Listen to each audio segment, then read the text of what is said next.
Hello kabayan! Samahan niyo naman ako sa isang panibagong walk in a day ng 10,000 step para sa araw na ito. Usually, ang ginagawa ko para maka 10,000 step sa buong araw ay gumagawa ko ng mga gawaing bahay tulad ng pagsasampay, pagkatapos labhan sa washing machine. Instead na ilalagay ko siya sa dryer is lalagay ko na lang siya dito sa clothes line para mas mabilis din siyang ma-dry. Mga 2 hours lang dry na yan kasi mahangin naman.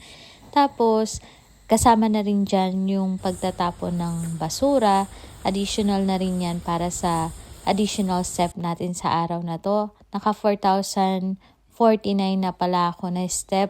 At ang oras is 5:21 p.m. Nag-decide kami ni Happy na pumunta sa labas para mag-walking kasama yung aso namin. Pero isang block lang kasi yung lalakaran niya kasama yung aso namin. At 5,275 steps na nga ang naabot ko sa mga oras na yan.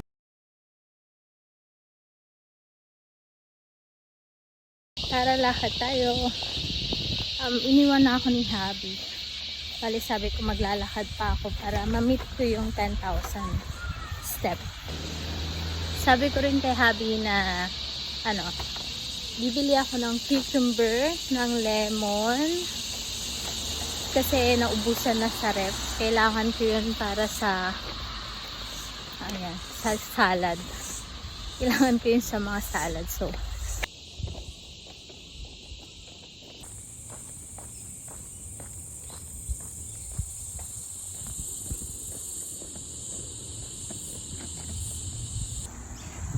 time check, 5:47 p.m. and naka 6,047 na tayo na step, 3.95 km.